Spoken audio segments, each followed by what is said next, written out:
I broke a rule, and with each heartbeat, my fear grew stronger. The clock read 3:33 a.m., and I was wrapped in a web of uncertainty. There was no one to turn to, no clear path forward.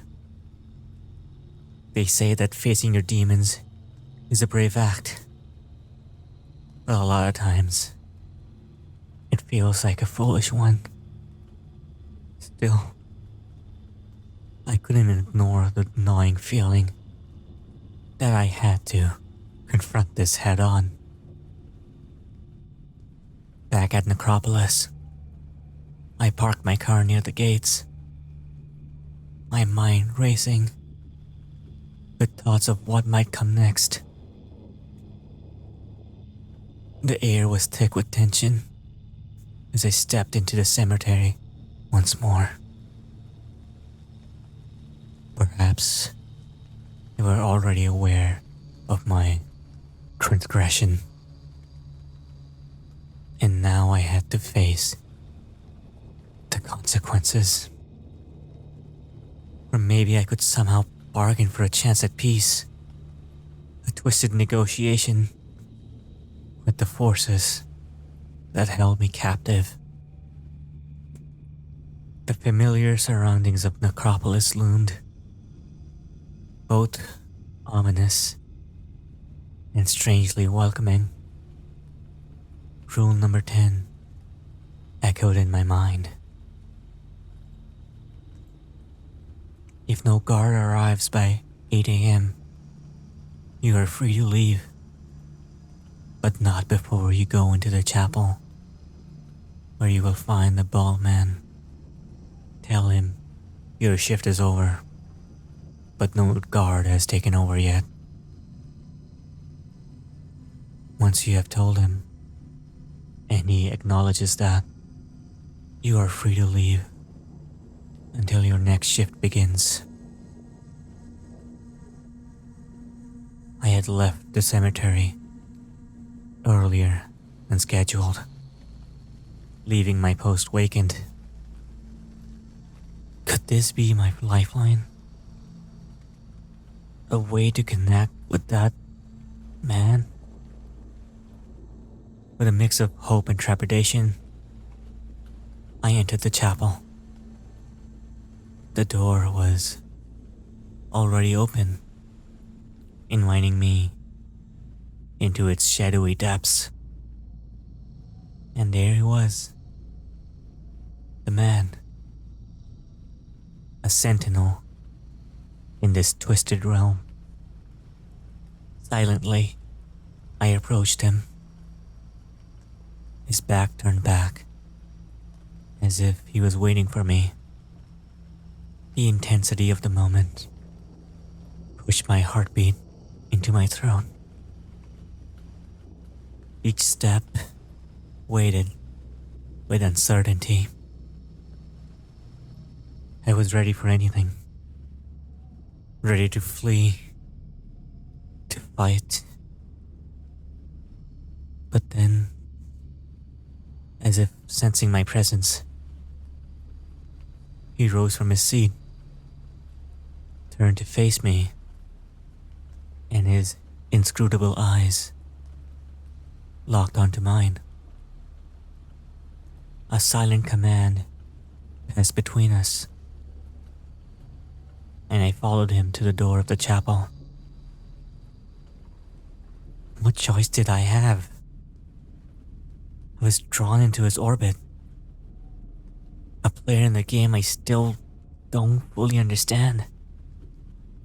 The tension was palpable as I walked in his wake. The weight of his gaze heavy on my back. There was a shared understanding that words were unnecessary. The man's presence spoke volumes. Through the doorway and into the mausoleum we went. our footsteps barely audible against the backdrop of silence. He led me to a certain spot, a wall that held secrets.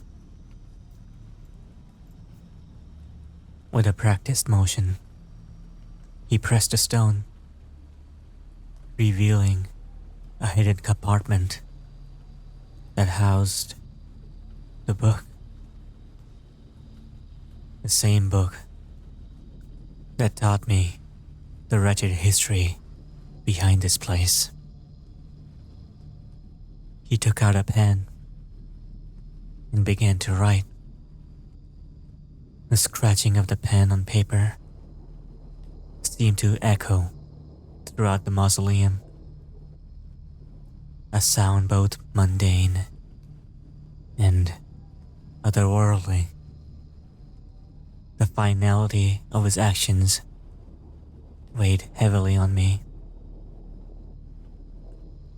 The anticipation nearly unbearable. And then, as the last stroke of the pen met the paper, he handed me the book. What would later become a guide to my uncertain fate. My path illuminated by his cryptic words.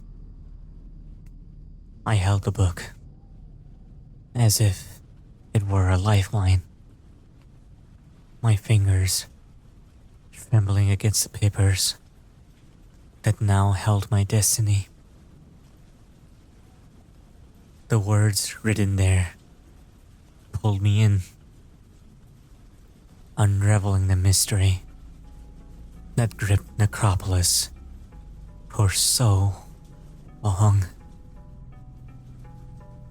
The man's guidance was stark and direct, a beacon in the enveloping darkness. A shiver ran down my spine as I read,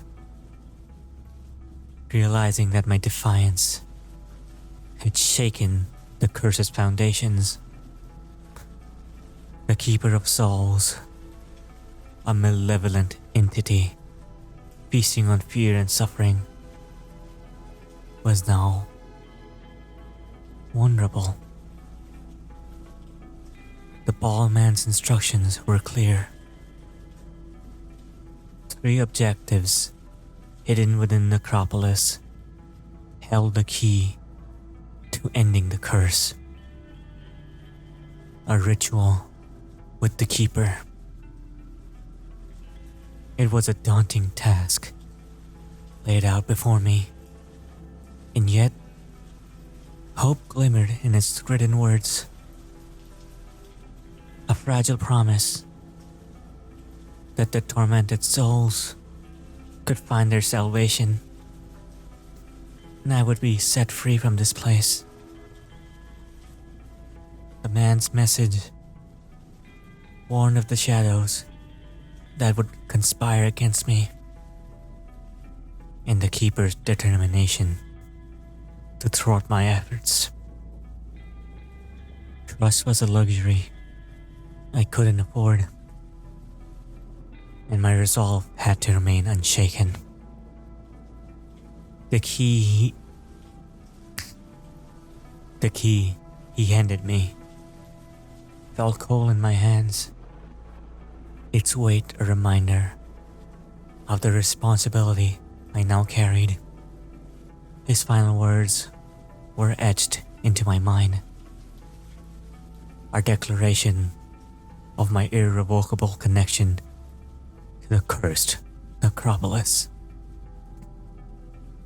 The crypt beckoned, its darkness promising both answers and challenges.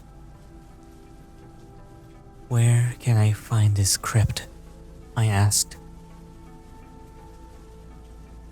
The man walked over to the sarcophagus, farthest away from the door, and opened the lid with ease. To my amazement, There was a ladder leading down beneath the mausoleum and into the crypt.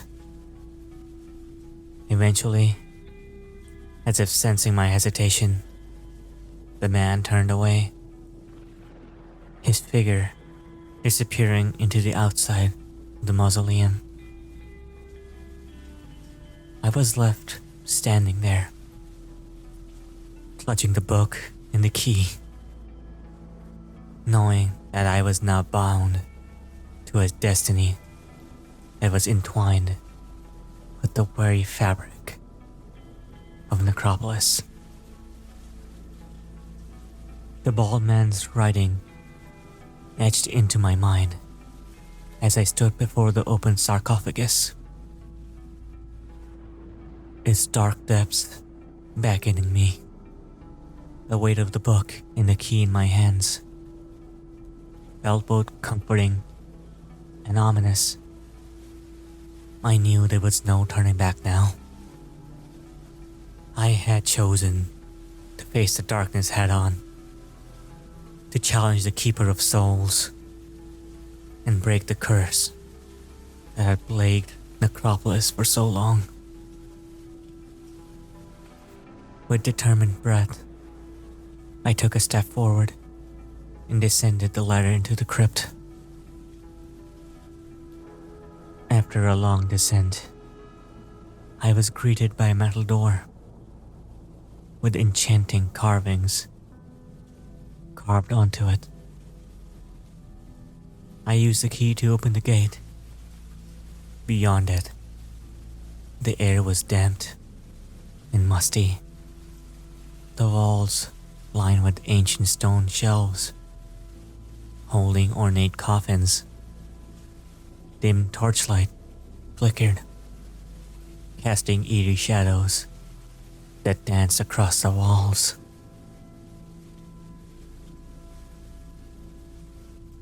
Eventually, I reached the heart of the crypt, a circular chamber with a pedestal at its center.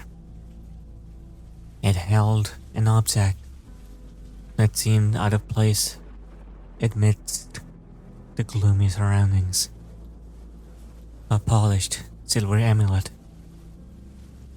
intricately engraved with symbols and patterns. Its soft glow seemed to ward off the darkness, offering a glimmer of hope. I approached it with cautious reverence, the book's words echoing in my mind. This was the first object I needed. I picked up the amulet. A surge of energy coursed through me, as if the amulet's power resonated with me. I felt a connection to something ancient and powerful, a connection that would aid me on my quest to confront the Keeper. The path ahead was still uncertain, and the challenges that awaited me were undoubtedly formidable. But I had taken the first step, and I held the key to unlocking the curse's grip on this place. As I held the amulet in my hand, a sense of purpose filled my heart. The weeping girl, the tormented souls. This was their chance for salvation, and I was determined. I had to be their beacon of hope. With the amulet in my possession, and both the key and now the book at my side, I turned to leave the crypt and ascend the ladder back to the mausoleum. The journey was far from over. The Keeper would not relinquish his hold that easily. But I was no longer alone. I carried the strength of the souls that longed for release, the guidance of the man, the determination to face whatever challenges lie ahead. As I emerged from the crypt, the mausoleum's quiet ambience greeted me once more. The book, the key to the mausoleum, and the amulet were now my companions, tangible reminders of the path I had chosen. Outside, the sunlight cast long shadows as the world continued its daily rhythm, unaware of the hidden struggles within Nekropolis. I knew that the battle against the curse had just begun, and that the shadows would conspire. The Keeper would resist, and danger would lurk around every corner. But I was prepared. I was prepared to face whatever darkness awaited me. The crypt was only the beginning, a symbol of the journey that would lead me deeper into the heart of Nekropolis, towards a confrontation that would determine the fate of the trapped souls and my own.